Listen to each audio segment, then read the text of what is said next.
Dans cette leçon, vous allez faire connaissance avec toutes les personnes impliquées dans le travail avec une base de données. Nous n'oublierons ni celui qui crée, ni celui qui utilise la base de données.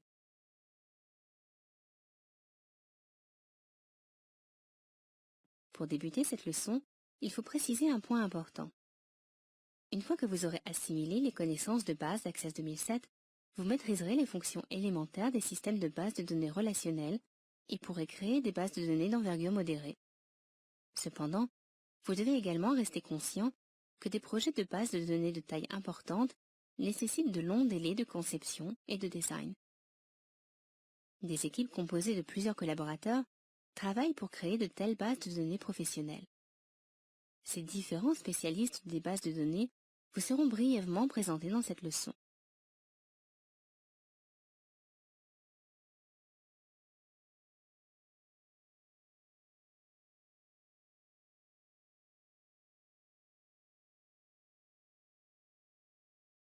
Commençons donc au début d'une base de données qui n'est peut-être encore qu'une simple idée dans la tête d'un donneur d'ordre.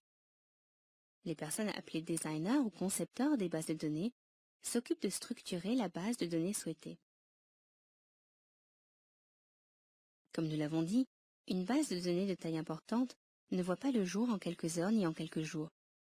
Différentes méthodes de création et de design aident les experts de bases de données à créer puis à développer des bases de données complexes.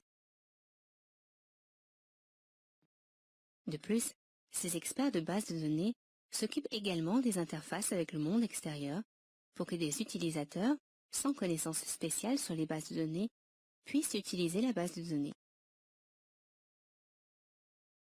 Comme nous l'avons évoqué précédemment, la base de données devrait être tellement bien conçue que des utilisateurs ne disposant d'aucune connaissance spécifique sur les bases de données puissent également s'en servir. Les utilisateurs de bases de données sont avant tout responsables de la saisie et de l'actualisation des données. De plus, certains groupes d'utilisateurs de bases de données peuvent également interroger la base de données à l'aide de requêtes spécifiques pour obtenir ainsi des informations complexes.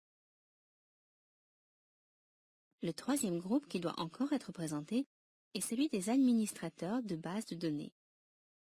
Ils garantissent des droits d'accès spécifiques aux différents utilisateurs de la base de données, notamment aux utilisateurs qui sont responsables de la saisie des données et qui ne doivent pas pouvoir procéder à des modifications de la structure de la base de données. Par ailleurs, l'administrateur de base de données pourrait autoriser uniquement un petit groupe d'utilisateurs à avoir le droit de supprimer des données. L'administrateur de base de données prend en charge une responsabilité supplémentaire, la sécurisation des données et la restauration de la base de données à la suite d'un problème important, une panne de courant ou tout autre dysfonctionnement informatique. Pour résumer, nous pouvons donc dire que de nombreuses personnes, aux attributions différentes, sont impliquées dans de vastes projets de bases de données.